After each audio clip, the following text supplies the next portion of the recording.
Entrevista à Sexta. As figuras e os protagonistas da região em entrevista. Às sextas-feiras, ao meio-dia.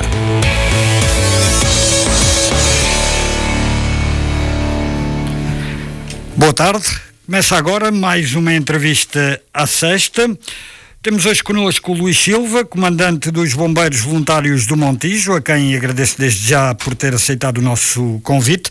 Luís Silva, que na próxima terça-feira, 22 de outubro, cumprirá um ano à frente da Corporação Montijense. Tomou posse exatamente no dia 22 de outubro de 2023, no mesmo dia em que foi galardoado com o Crachá de Ouro, atribuído pela Liga dos Bombeiros Portugueses.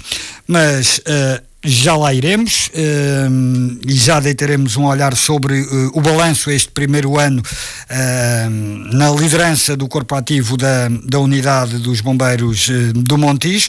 Primeiro, impõe-se divulgar que neste sábado à tarde tem lugar na Praça de Touros do Montijo, na Monumental Amadeu Augusto dos Santos, um festival taurino misto que visa exatamente apoiar os bombeiros voluntários do Montijo.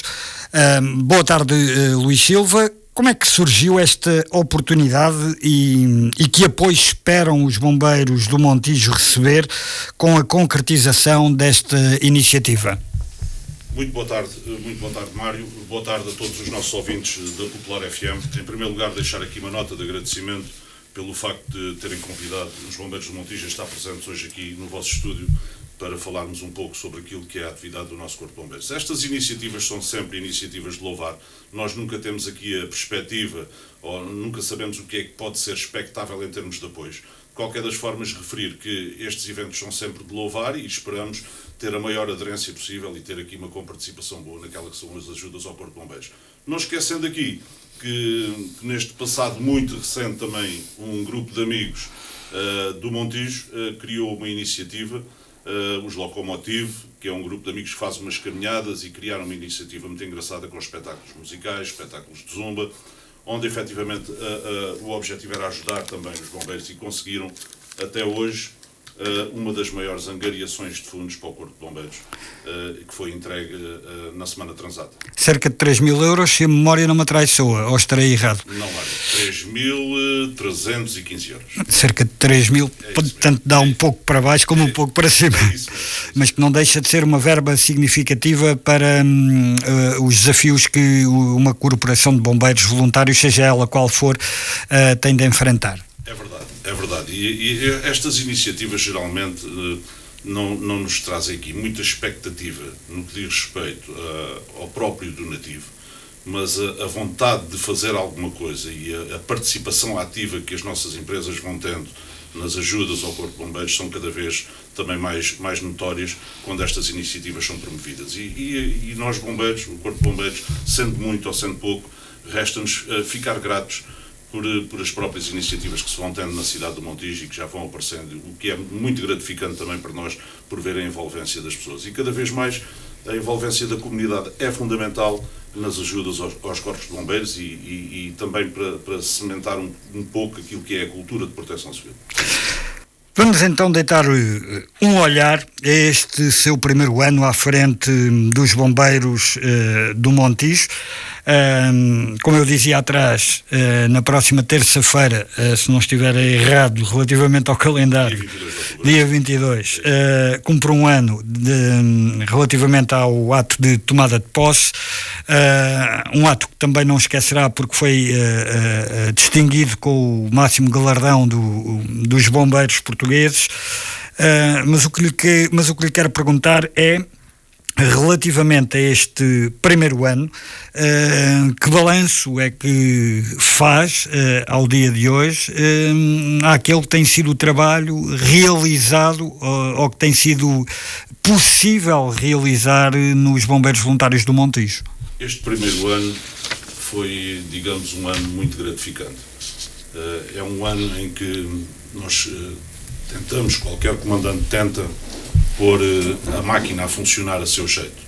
Qualquer comandante do outro Corpo de Bombeiros, qualquer que tome posse, aquele primeiro ano é o primeiro ano em que a máquina tem que ser posta a funcionar ao seu jeito. Dar o cunho pessoal, como se diz no futebol. Contudo, não deixa de não ser sempre muito gratificante. Porquê? Porque nós vamos desenvolvendo cada trabalho com o esforço de todos, e aproveitava para deixar aqui uma nota de agradecimento a todo o meu corpo de bombeiros que tem estado empenhado na sua máxima força naquilo que são o atingir dos nossos objetivos, não só neste ano, mas em todos os anos que se avizinham e que serão o futuro do próprio Corpo de Bombeiros. Ou seja, era preciso sensibilizar aquelas pessoas que o futuro era muito importante para aquele Corpo de Bombeiros estar assegurado de uma forma eficaz para o desempenho cabal da nossa missão.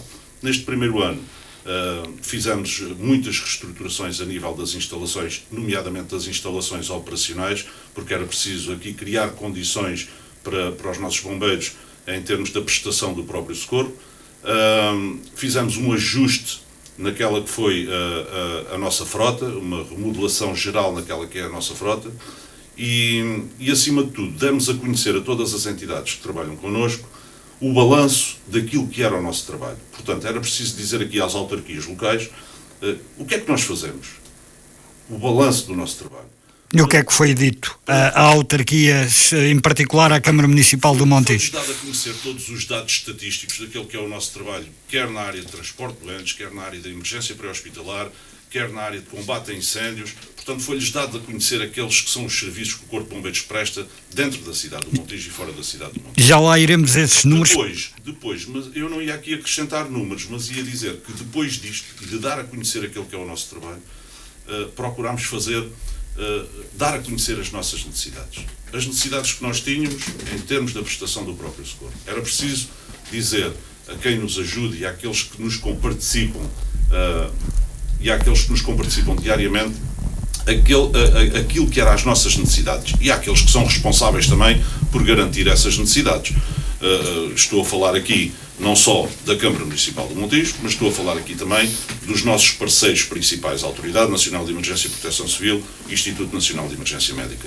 Eu tinha que me apresentar, tinha que dizer aquilo que fazia e depois, no quadro de necessidades, dizer às pessoas o que é que eu precisava. E então elaborámos imediatamente uma coisa que até aqui nunca tinha acontecido. Foi um caderno de necessidades, com necessidades a curto, a médio e a longo prazo. E depois acompanhado de outro caderno de necessidades à parte, uma adenda, onde falávamos das necessidades prementes. Já lá iremos a essas necessidades.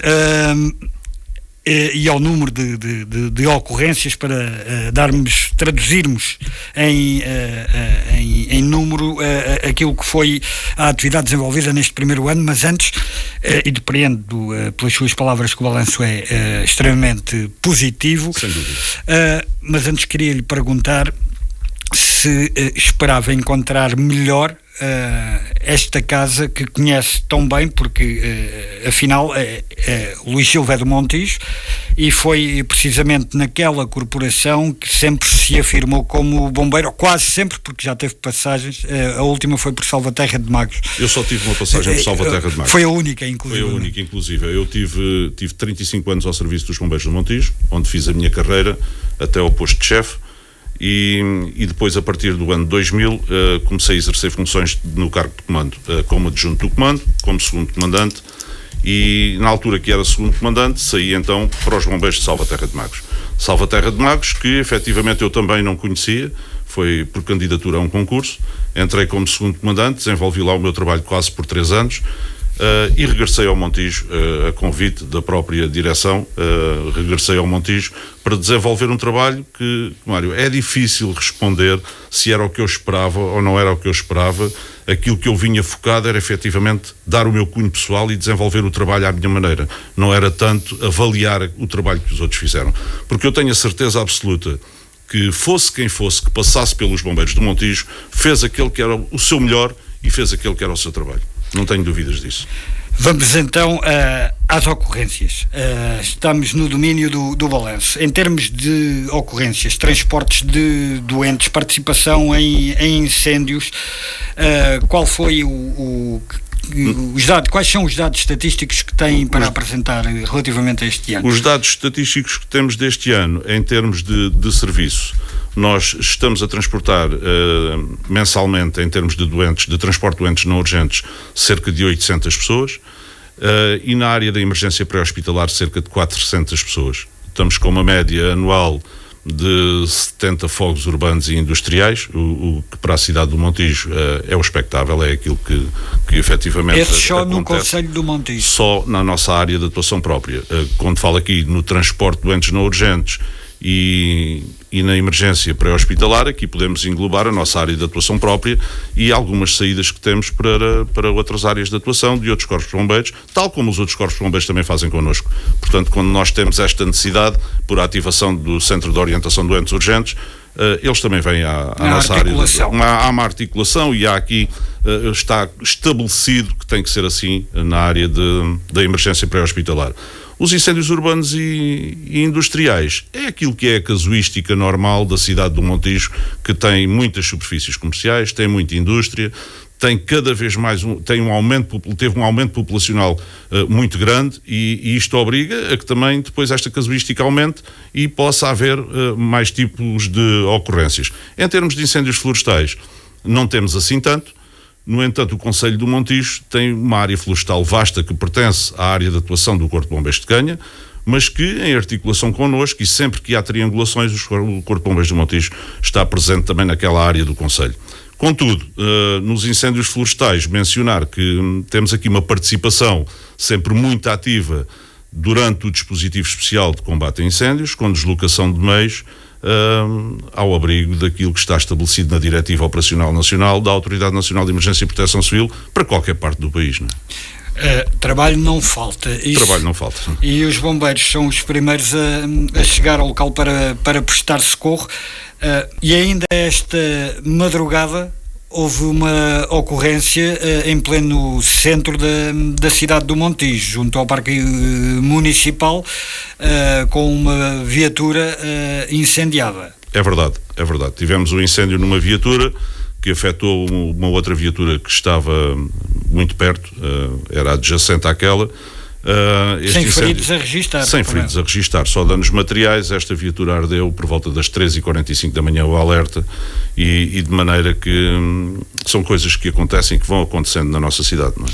Vamos então aos cadernos, ao caderno de necessidades e à adenda, para saber quais são as prioridades dos bombeiros voluntários do Montijo. Falava há pouco, caderno de necessidades, quais são as principais? Olha, os bombeiros do Montijo, eu achei que inicialmente era preciso aqui dar outra imagem aos bombeiros do Montijo. Esta imagem passava por o fardamento de todo o pessoal em condições de apresentação. Fardamento esse que se destinava quer ao combate a incêndios, quer ao fardamento usado no dia-a-dia para a emergência pré-hospitalar e para o transporte de doentes. Portanto, estamos a falar de equipamento de proteção individual. Estamos a falar, em primeira instância, de fardamento. Nestas necessidades prementes eu contemplei também, ou nós contemplamos, porque este é um trabalho que se desenvolve em conjunto com o meu segundo comandante Ricardo Costa, que tem estado sempre presente a todo o instante, e eu queria deixar aqui uma nota de agradecimento para ele também nesta perspectiva e neste estudo. Nós fizemos aqui depois, vimos aqui a necessidade de os nossos bombeiros estarem equipados na totalidade com equipamento de proteção individual para combate a incêndios urbanos e industriais. Esta valência era uma valência que depois também serve para a área do desencarceramento do corpo de veículos. Lançámos a proposta, que foi aceita há 2 semanas em sessão plenária de Câmara, e vamos ter os nossos equipamentos de proteção individual e todo o Corpo de Bombeiros ficará equipado com equipamentos de proteção individual de combate a incêndios urbanos e estruturais. Depois havia aqui também a necessidade de duplicar todos aqueles meios em que um meio é insuficiente. Refiro-me à área de combate a incêndios, nomeadamente aos veículos de apoio logístico em termos de transporte de água, aos tanques, e refiro-me aqui à área de combate a incêndios florestais e à área de combate a incêndios urbanos. Portanto, era preciso dar aqui uma volta à frota e perceber que para os combates a incêndios urbanos tínhamos que ter sempre 2 veículos, para a falta de um termos outro, e até porque a vertente dos incêndios urbanos nós temos a parte velha da cidade e a parte mais nova da cidade onde o carro maior não entra, tinha que entrar no mais pequeno, e era preciso ter estes 2 veículos em condições de operacionalidade. Já estão, foi uma das prioridades. Na área de combate a incêndios florestais, exatamente a mesma coisa. Dispomos de 3 veículos, um veículo ligeiro, 2 veículos pesados, em que um dos pesados se encontra a terminar a sua reparação e mantemos um pesado e um ligeiro na área de combate a incêndios florestais. No caso dos veículos de apoio logístico dos próprios tanques, tivemos sempre um tanque ao serviço, que esteve ao serviço do dispositivo este ano de 2024, e temos outro a terminar reparação também, que foi todo reestruturado e está quase a entrar efetivamente ao serviço, outro veículo tanque. Portanto, esta duplicidade de meios garantia-nos aqui o quê? Garantia-nos não só uma maior capacidade de resposta, mas garantia-nos também que, na falta de um, poderíamos sempre ter o outro. E depois aqui os meios que alocamos ao próprio dispositivo, estando duplicados, nunca deixamos de escorar no Montijo, mesmo saindo para qualquer parte do país. Esta seria a ideia e foi isto que fizemos. Na área da emergência pré-hospitalar e do transporte de doentes, exatamente a mesma coisa. Aumentámos a frota para 5 veículos de emergência pré-hospitalar. Quantos é que existiam? Existiam 3 ambulâncias. Não estão todos ainda ao serviço, mas a perspectiva é que até ao final do ano possam estar os 5 veículos de emergência pré-hospitalar ao serviço, e garantimos também... Custeados pela Câmara Municipal? Não, estes veículos não foram adquiridos, estes veículos foram reestruturados daquilo que lá tínhamos, com algumas avarias, e foram colocados ao serviço com as respectivas inspeções do INEM. Na área do transporte de doentes não urgentes, exatamente a mesma coisa, fizemos exatamente a mesma coisa. Aumentámos as equipas para a área de transporte de doentes não urgentes, e isso reflete-se depois nos números estatísticos que são dados. Estes 800 serviços fazem-se com o aumento da frota e, efetivamente, com o aumento de recursos humanos, não é? No que diz respeito ainda à frota, quantos veículos novos é que a corporação necessita neste momento, para uma ou para outra vertente? Neste momento e face àquelas que foram as necessidades apresentadas, eu vejo a necessidade no Montijo de, com alguma brevidade, se começar a pensar, e quando falo com alguma brevidade, falo a médio prazo, porque este é um investimento avultado, não é um investimento fácil de fazer, mas num veículo especial para desencarceramento e escoramentos. Portanto, o veículo que nós temos de desencarceramento é um veículo que está obsoleto, tem o próprio equipamento dele é um equipamento que tem sido reestruturado. Eu conto ainda este mês vir a beneficiar de uns equipamentos de corte para equipar esse veículo. De qualquer das formas, o próprio veículo em si já não responde àquilo que são as necessidades da cidade do Montijo. Portanto, precisávamos aqui de um veículo especial só para desencarceramento e escoramentos. E depois há também um quartel que tem sido uma das reivindicações antigas, era intervenções para dar outra capacidade para os próprios bombeiros. Sim, é verdade. O nosso quartel é um quartel que remonta a 1989. É um quartel já com alguma idade. Estas obras são obras que não se fazem, carecem de projetos e isto demora algum tempo.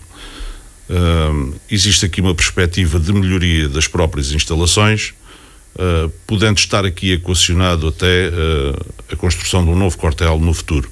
Se calhar já não será do nosso tempo, mas há uma perspectiva que isso possa vir a acontecer. De qualquer das formas, o meu Corpo de Bombeiros tem estado empenhado, quer o comando, quer a direção, e falo aqui na direção porque eu acho que é muito importante hoje em dia, em qualquer Corpo de Bombeiros, haver uma simbiose muito grande entre a área diretiva e a área operacional. Esta simbiose, se não existir e se as pessoas não tiverem aqui um objetivo comum e fizerem um trabalho de costas voltadas, esse trabalho é quase impossível. Mas existe... É um elogio à direção liderada por Jorge Lopes. Jorge Lopes. É um elogio a toda a direção, porque ao fim e ao cabo todas as pessoas trabalham com o objetivo comum de dar cada vez mais condições aos nossos bombeiros e, por sua vez, dando condições aos bombeiros, teremos uma cidade com um socorro muito melhor. Aliás, porque compete às próprias direções dos corpos de bombeiros manter, técnico e operacionalmente, o corpo de bombeiros que detém.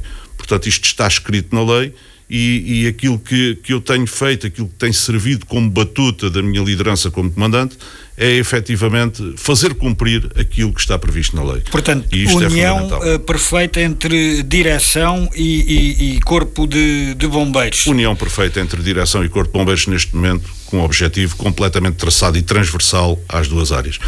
Mas dizia eu, Mário, que esta questão do quartel, eu tenho que enaltecer muito aqui aquele que tem sido o trabalho dos próprios operacionais, na remodelação de quase todos os espaços, quer na área operacional, quer no resto das instalações na área social. Eles têm sido incansáveis.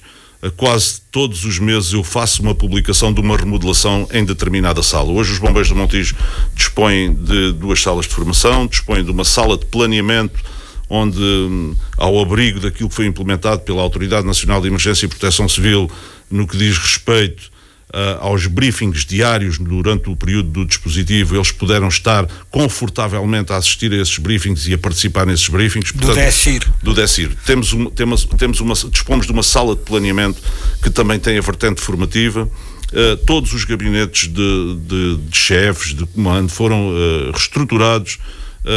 A parte de alojamento neste momento está estável, as pessoas sentem-se confortáveis e estamos a trabalhar num projeto muito gratificante, que é neste momento criar condições com uma sala de bombeiro, uma sala para o bombeiro, onde exista mais espaço, mais arejada e que eles se sintam como em casa. E se nós não de descanso. Se nós não trabalharmos naquilo que é o bem-estar dos nossos bombeiros, então nós vamos perder aqui as pessoas, porque hoje em dia é difícil arranjar bombeiros.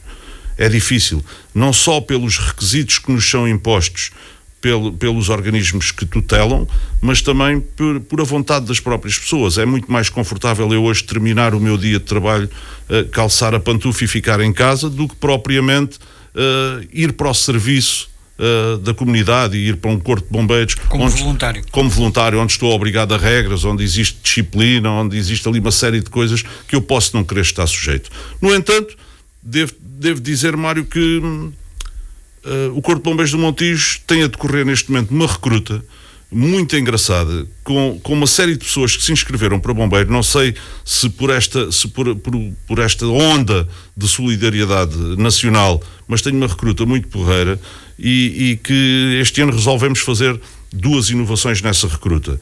Em primeiro lugar, uma pré-seleção das pessoas que vão para os bombeiros, coisa que também não acontecia, ou seja, a pessoa fazia a sua inscrição e cumprindo os requisitos legais mínimos. Em termos administrativos, era admitida. Mínimos olímpicos. Assim. Quase. Nós fizemos aqui uma pré-seleção com provas físicas e com provas e com avaliação psicotécnica. E depois de fazermos essas provas, aquelas pessoas foram selecionadas e optámos por fazer também uma recruta, não à semelhança daquelas que estavam a ser feitas e também nos Bombeiros do Montijo, no tempo em que eu lá estive, antes de vir agora, uma recruta certificada pela Escola Nacional de Bombeiros na sua totalidade. Foi neste novo regulamento de formação, era-nos proposto que fizéssemos, ou de uma forma ou de outra, nós optámos por fazer uma recruta certificada. E está a decorrer até quando? E está a decorrer, em princípio, até janeiro ou fevereiro do próximo ano. Com a expectativa de angariarem quantos novos elementos? 12 elementos. Só para 12? Só para 12 elementos. E têm tido adesão que tem superado as expectativas em termos de inscrições? E temos tido adesão que tem superado as expectativas. Há muita gente que se inscreve, mas este novo regulamento de formação também diz que as recrutas devem de ser feitas em 2 períodos anuais, o que implica que, se a recruta estiver a decorrer, eu não posso admitir novas pessoas enquanto essa recruta não acabar. Ou melhor, eu posso admitir essas pessoas, fazer os testes de pré-seleção, mas tenho que as manter a aguardar que possam fazer a nova recruta. E isto vai surgindo, vão surgindo pessoas. Muito bem, vou puxar um pouco a fita atrás, porque tenho também uma curiosidade. Há pouco, quando falávamos das ocorrências, é um dado conhecido por todos, as dificuldades por que passam as unidades hospitalares na nossa região, os constrangimentos, inclusivamente o fecho de serviços. o que tem provocado dificuldades, inclusivamente, às corporações de bombeiros, ou por se verem obrigadas a ser deslocadas para realizar um serviço que em princípio poderia ser efetuado mais ao pé da porta para uma unidade mais perto, e por fecho de serviço têm de percorrer mais quilómetros, ou por terem de passar imenso tempo à espera da libertação, por exemplo, de macas, como tem acontecido recorrentemente. E o que eu lhe queria perguntar tem a ver, de uma forma podemos considerar-se talvez indireta, ou talvez não, em relação ao número de partos que têm acontecido em transporte de grávidas para os hospitais, até porque os serviços este tipo de serviços tem sofrido aqui um abalo na nossa zona. Tem notado um aumento de... Muito bem. Esse aumento não é notório. Eu explico porquê. Porque nós temos como hospital de drenagem o Hospital do Barreiro. É verdade que os constrangimentos hospitalares nos obrigam, por vezes, e pelo fecho de determinados serviços, a deslocar as nossas vítimas para hospitais aqui na periferia, nomeadamente o Hospital Garcia de Horta em Almada, alguns hospitais de Lisboa, por vezes o Hospital de Setúbal, que serve como drenagem também, no caso do Barreiro, não tem determinados serviços. A verdade é que nunca são percursos muito longos. No caso das parturientes, a verdade é que quando estes serviços de obstetrícia estão impossibilitados de receber estas parturientes, como as distâncias não são muito grandes, a parturiente acaba por chegar ao serviço mais próximo e nunca temos aqui deslocações que excedam o tempo ou o percurso para a parturiente fazer o parto na ambulância. De qualquer das formas, tem ocorrido. Eu tenho reparado, inclusivamente no Facebook. E têm surgido alguns. E que felizmente todos eles têm corrido bem. Tivemos agora um último parto de uma menina e correu muito bem e para nós também é gratificante e os nossos operacionais estão preparados para isso.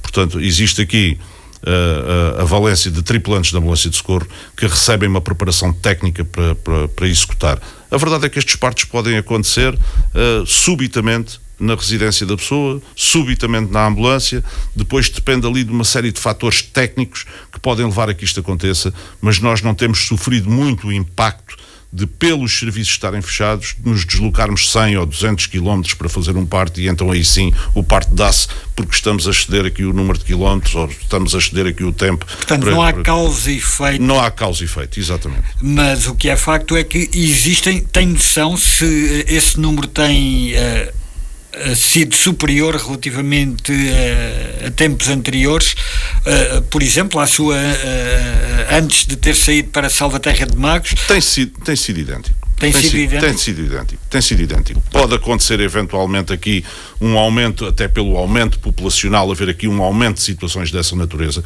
mas derivado ao aumento populacional, porque temos muito mais parturientes, não é? Mas nunca pelo facto de termos aqui uma transposição de tempo em termos de deslocação do veículo ou em termos de prestação do próprio serviço.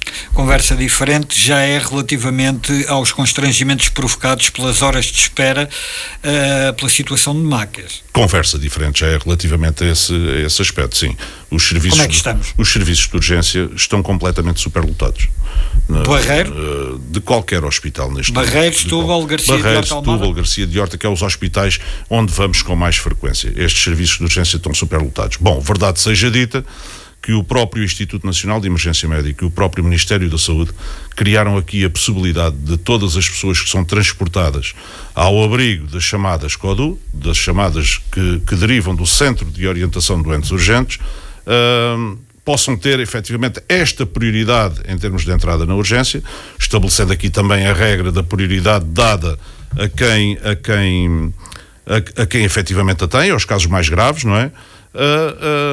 E isto facilitou aqui um bocadinho as coisas. No entanto, nota-se que se o serviço de urgência estiver a funcionar de uma forma sublotada, que nós temos que aguardar, perdemos mais tempo, os serviços demoram mais tempo e aí a desmobilização do veículo demora mais tempo para outros serviços.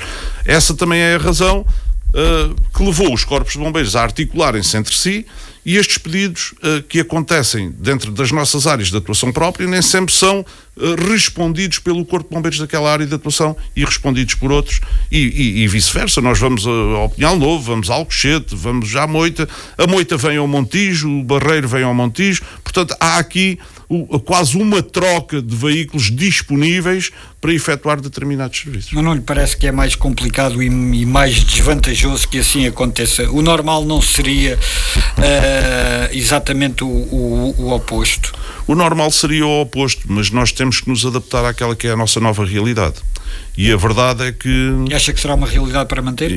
Eu não sei. Que irá continuar? Eu não consigo responder a isso, Mário. Eu não consigo responder a isso porque eu não sei... às vezes é difícil para nós percebermos o que é que os outros querem que nós façamos. E quando eu digo isto, é o seguinte: eu tenho ou não tenho a capacidade de responder a 1.600 urgências em vez de responder a 800, ou responder a 800 urgências em vez de responder a 400 mensalmente. Eu tenho essa capacidade ou não? E a verdade é que, em termos gerais, e neste processo transversal a todos os corpos de bombeiros, a verdade é que nós não temos a capacidade de responder a tudo. Portanto, há aqui um limite. Há um limite que, neste momento, é um limite baixo, e que poderia ser aumentado, porque eu posso dizer assim, eu na minha cidade quero um corpo de bombeiros que responda, em vez de 400 emergências mensais, que responda a 800. A verdade é que ele está capacitado para responder às 800 ou não está capacitado em termos de recursos humanos e recursos materiais. Portanto, quem supervisiona isto tem que perceber o que é que quer, em primeiro lugar. Estamos a falar da Autoridade Nacional. Da Proteção Civil. Não, a autoridade não tem propriamente a ver com isto. Estamos a falar aqui dos organismos de tutela, nomeadamente o Ministério da Saúde, neste caso, em particular, da emergência pré-hospitalar. Como é que classifica o desempenho dos bombeiros voluntários do Montijo neste último verão quente e trágico? Eu acho que foi um desempenho de excelência. Os bombeiros do Montijo... Por onde é que passaram? Os bombeiros do Montijo este ano estiveram envolvidos aqui em todos os grupos de reforço projetados para os diversos teatros de operações pela Península de Setúbal, pelo Comando Subregional da Península de Setúbal, e estiveram aqui envolvidos em várias vertentes ao abrigo do dispositivo especial de combate a incêndios. Passámos por Oliveira das Meias, passámos por Águeda, passámos por Castro Daire, passámos por pré-posicionamentos no Algarve. Portanto, o país foi quase corrido de norte a sul pelos bombeiros do Montijo, e deram sempre o seu contributo ao abrigo deste dispositivo. Este contributo não se resume só àquilo que foi os incêndios na altura que eles aconteceram, porque isto é um dispositivo que funciona do dia 15 de maio ao dia 15 de outubro, e requer aqui um empenhamento de 24 horas em todas as suas valências. O Montijo tem um centro de meios aéreos que é feito, em termos de operação, em termos do operador, é feito pelos bombeiros do Montijo, e era preciso responder a isso. Portanto, temos uma aeronave alocada na BA6, que é o centro de meios aéreos do Montijo. Esta aeronave tem uma brigada da Guarda... Um helicóptero? Um helicóptero da Guarda Nacional Republicana, e tem um comandante-piloto e um mecânico, e também um operador que é fornecido pelos bombeiros do Montijo. Aqui era preciso garantir as coisas. Depois, era preciso garantir a participação dos bombeiros do Montijo naquilo que era os operadores fornecidos ao Comando Subregional para reforçar a sala nesse período. E também fornecemos. Depois era preciso ter os 5 elementos a sair no carro de combate. Era preciso ter os 2 elementos a sair no veículo de apoio tanque. Era preciso termos aqui uma valência que nos foi dada este ano também pela Autoridade Nacional de Emergência e Proteção Civil, e que é aqui uma valência de reconhecimento, mas também uma valência de nos contemplar também pelo esforço que nós temos feito e pelo profissionalismo que temos tido, que é a valência de manusear e operar com o carro de comando e comunicações de toda a Península de Setúbal. Está situado no Montijo, está alocado no Montijo, é o carro da autoridade, mas é o Montijo que opera com ele, e era preciso ter aqui uma pessoa para operar com este veículo em permanência também. Portanto, há aqui uma série de valências ao abrigo do dispositivo, em que os bombeiros de Montijo tiveram uma participação muito ativa e os meus bombeiros responderam de uma forma profissional, de uma forma eficaz e nunca deixando cair por terra aquele que era o nosso compromisso, que isso era o mais importante. Aliás, um dos compromissos importantes era estabelecer aqui, com todas as forças que estavam ao abrigo deste dispositivo, uma relação de proximidade, uma relação de amizade também, mas acima de tudo, uma relação de articulação, saber articular a cada momento aquilo que era necessário para determinada ocorrência com qualquer força que estivesse envolvida no terreno. Refiro-me aqui aos sapadores florestais, refiro-me aqui à Guarda Nacional Republicana, quer com a sua brigada aerotransportada, quer com as patrulhas que iam aos locais das ocorrências. Houve aqui sempre uma simbiose muito grande e, graças a Deus, o dispositivo terminou e não terminámos com problemas rigorosamente com ninguém. Aliás, terminámos aqui com um trabalho conjunto que deu o fruto que deu. Portanto, deu aqui um trabalho exemplar na Península de Setúbal e deu um trabalho exemplar aos corpos de bombeiros que nele se envolveram, nomeadamente os bombeiros de Montijo. Qual foi o cenário que mais o marcou durante esta época? Uma época que até parece ter chegado tarde, em que muitos já não acreditavam que pudesse ocorrer. Não estou a dizer que seriam os bombeiros, mas para a opinião pública passava a ideia de que este ano as coisas estariam calmas, de que os incêndios trágicos que normalmente assolam o país, os incêndios florestais, com as temperaturas de verão, poderiam este ano ser as coisas mais tranquilas. O que é facto é que acabaram por chegar e houve situações que podemos classificar de dantescas. Qual foi o cenário que mais o marcou? O cenário que mais marcou foi em Oliveira das Meias, efetivamente uma povoação completamente cercada. As pessoas reunidas no seu ponto de encontro, porque eles tinham um programa de aldeia segura.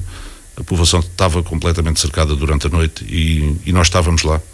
Nós estávamos lá e graças a Deus não houve vítimas, que era o mais importante, porque nós temos que estabelecer aqui prioridades nesses cenários mais complicados. O facto de não haver vítimas e depois salvaguardar o mais possível tudo aquilo que são os bens daquelas pessoas. E vi pessoas com muita idade que trabalharam uma vida inteira para ter alguma coisa e na perspectiva de poderem perder tudo naquele dia.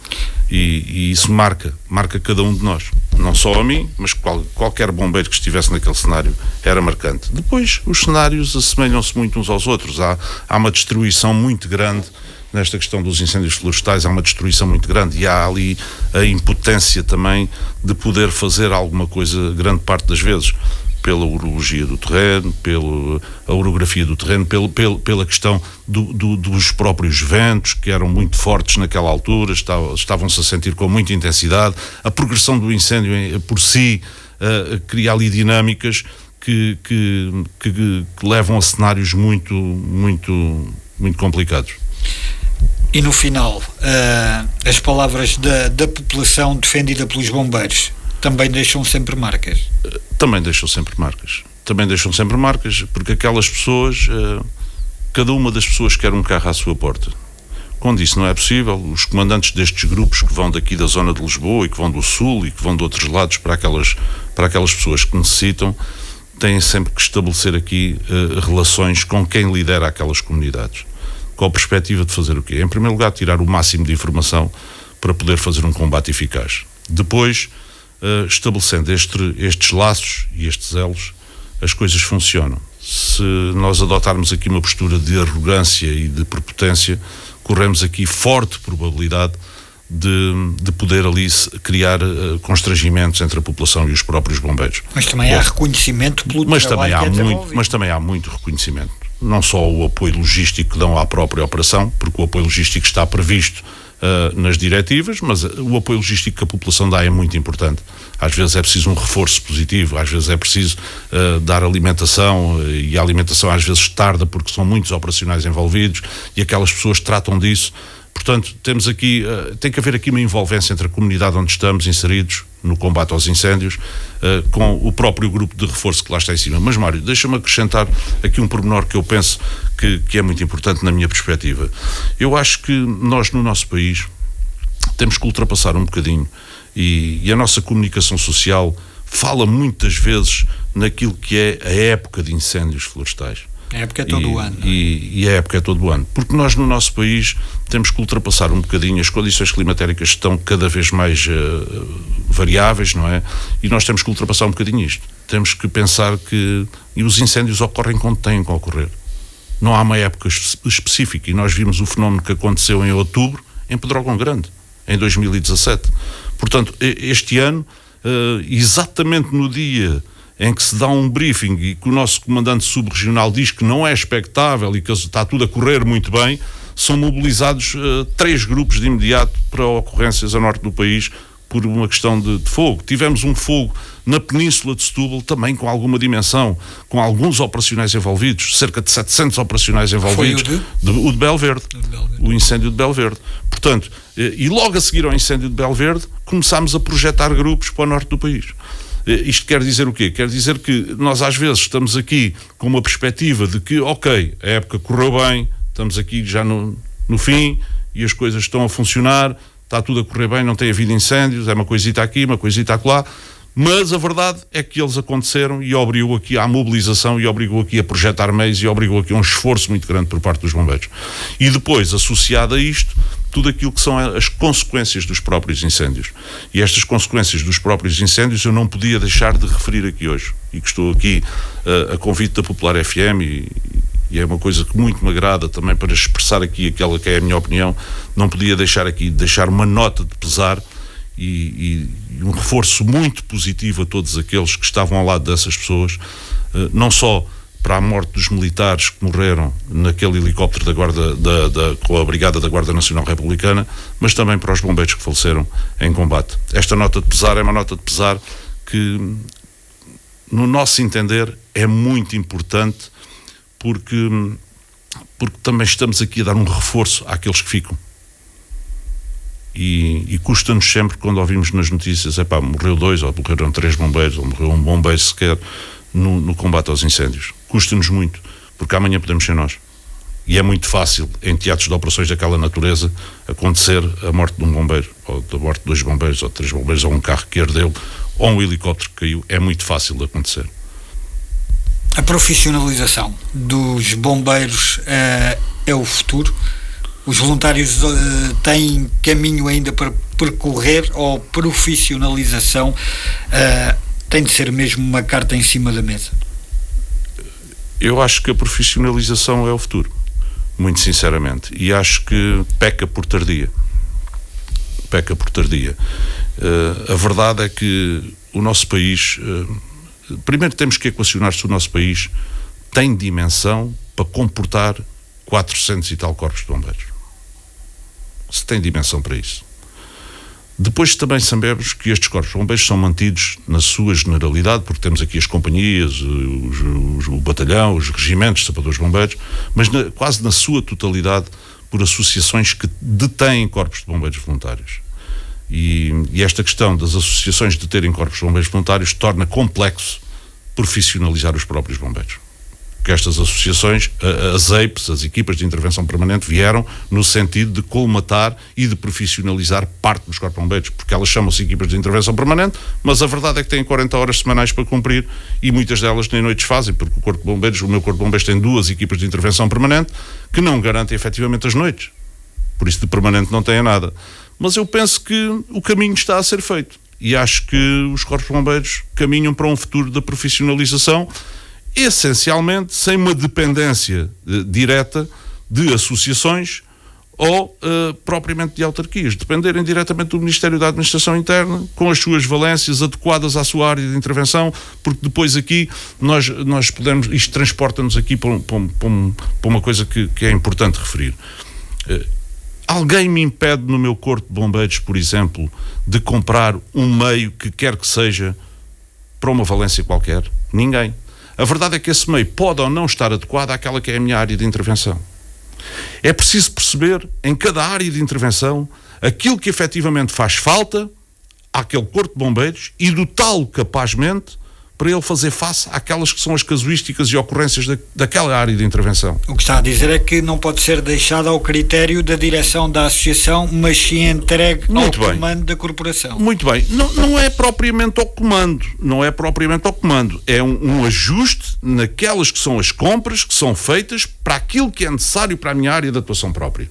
Porque, por exemplo... Ou seja, não pode deixarem de ser ouvidos não pode deixar de ser ouvido o corpo ativo dos bombeiros para qualquer aquisição. Com certeza, porque, repare, Mário, eu não me escandaliza, por exemplo, ver nesta zona urbana de Pinhal Novo, Moita, Montijo, Barreiro, não me escandaliza, por exemplo, ver aqui implementadas uma série de autoescadas. Mas se calhar na povoação onde eu tive, de Vilarinho das Furnas, uma autoescada não faz lá nada porque a casa mais alta é um primeiro andar. Não é? Isto é só um exemplo. Eu estou só aqui a dar um exemplo que os equipamentos que hoje se compram a belo prazer de cada um devem ser equipamentos que se compram por obrigatoriedade, ajustados àquela que é a realidade da área de intervenção de cada corpo de bombeiros. De necessidade. Portanto, aqui vamos estar a rentabilizar capital, vamos estar a rentabilizar equipamentos e vamos começar a ter aquilo que efetivamente nos faz falta para aquela que é a nossa área de atuação própria. Eu não me interessa ter equipamentos que não lhes dou uso. Interessa-me ter equipamentos que são valências para a minha área de atuação e para socorrer a minha população. Os bombeiros voluntários de Montijo têm equipamentos a que não dão uso? Os bombeiros voluntários de Montijo, falta-lhes equipamentos para dar uso. Não temos equipamentos para que não demos uso. Falava há pouco nas EIPs, nas duas equipas de intervenção permanente, que não fazem as noites. Porquê? Estas duas equipas não fazem as noites por uma questão de horário. Portanto, as equipas de intervenção permanente, todas elas têm um horário de 40 horas semanais, como nós sabemos. Nós temos feito aqui um ajuste e depois estas 5 pessoas em cada equipa têm que ter as suas folgas, têm que ter os seus períodos de descanso e não é comportável com 2 equipas fazer períodos de descanso dentro de um quadro de horário de turnos normal. Portanto, teriam que ser pelo menos 4 equipas para fazermos aqui horários de 8 horas e poder garantir as 24 horas do dia. Quer vir a ter 4? Eu gostava de ter 4, sim senhor. Eu gostava de ter 5 até. E já falou com o município a propósito dessa possibilidade, por exemplo? Não, ainda não. Confesso que ainda não. Ainda não, porque a verdade é que os meus bombeiros, em termos de organização e escalonamento, têm respondido àquela que é a necessidade. Portanto, eu garanto os períodos da noite, os períodos de fim de semana, eu garanto com as EIPs durante o dia, mas também garanto com o mesmo piquete durante a noite, sem ter dificuldade em que as pessoas lá estejam. Portanto, as pessoas vão se voluntariando para fazer os seus serviços dentro daquilo que está previsto na lei e dentro daquilo que é o quadro de normalidade. Mas é um caso que podemos pensar, até porque os voluntários complementarem estas equipas profissionais será de todo o mais agradável. Se fosse professor e se estivesse dentro das suas aulas o seu corpo de bombeiros, que nota é que daria de 0 a 10 aos seus alunos? 20. De 0 a 10 dava 20? Dava 20. Para ser bombeiro, entramos na reta final, é preciso, sobretudo, para ser bombeiro voluntário, é preciso, sobretudo, vocação ou nem tanto assim? Eu penso que sim. Para tudo na vida é preciso vocação. Eu acho que cada coisa a que nós nos predispomos fazer é preciso ter vocação, mas acima de tudo, e na área dos bombeiros, muita resiliência. Muita resiliência, acho que é fundamental. Falámos aqui das necessidades, deitámos um olhar também àquele que foi este seu primeiro ano enquanto comandante, porque para trás foram cerca de 3 décadas e meia na corporação do Montijo. É uma vida, é quase uma vida inteira dedicada aos bombeiros, mas eu gostava de saber, num futuro imediato, qual é o projeto que gostaria de ver ou de poder ter concretizado para a corporação. Neste momento, o meu projeto é conseguir um parqueamento alto, sem ser aquele que tenho, para albergar todas as minhas viaturas. O meu projeto e aquilo que me vai na cabeça para o futuro é ter um quartel novo, com todas as condições para os bombeiros e com todas as condições operacionais. Mas um quartel novo... De raiz, feito de raiz. Mas execuível ainda para o tempo que terá no Corpo de Bombeiros do Montijo? Não sei. Não sei quanto tempo é que vou durar. A comissão de serviço é de... A minha comissão de serviço tem mais 4 anos pela frente. São mais 4 anos. Certamente que não terminará a carreira, a dedicação aos bombeiros por essa altura, mesmo que decida, ou mesmo que não lhe seja renovada essa comissão de serviço. Dentro de 10 anos, acha que poderia ser possível Montijo poder contar com um novo quartel? Eu penso que sim. Se houver vontade de todos os organismos, penso que sim. Que estamos no bom caminho e temos provas dadas que merecemos isso. E o comandante Luís Silva, que aspirações, que ambições é que tem para o que lhe resta cumprir, para esses 4 anos que lhe restam cumprir à frente da Corporação do Montijo? O comandante Luís Silva tem todas as ambições possíveis e imaginárias. Acho que qualquer comandante sem ambição não vai chegar rigorosamente a lado nenhum. Há 2 coisas que um comandante tem que ter que são muito importantes: é a ambição e é efetivamente o seu coração. Um comandante que é um bom homem vai sempre ser um bom comandante. A ambição está cá, presente, para ser o mais possível e para trazer para o Montijo o mais possível, e se não for no Montijo, serei aquilo que for, mas o meu coração está sempre com o Montijo e vou fazer de todos os possíveis para cumprir os meus objetivos no Corpo de Bombeiros de Montijo e dar continuidade àquilo que tem sido o meu comandamento. Em 30 segundos, mensagem para a população do Montijo. Para a população do Montijo, ensinem os vossos filhos a ter sempre presente uma cultura de proteção civil e a visitarem os bombeiros do Montijo sempre que possível para saber como é que nós funcionamos. Temos o quartel aberto. Muito obrigado, Luís Silva, comandante dos Bombeiros Voluntários do Montijo. Luís Silva, que cumprirá na próxima terça-feira exatamente 1 ano desde que tomou posse à frente da corporação. Ele que nesse mesmo dia, há 1 ano, foi galardoado com o Crachá de Ouro pela Liga dos Bombeiros Portugueses. Foi mais uma entrevista à sexta. Regressaremos na próxima semana. Até lá, tenham uma ótima semana de trabalho.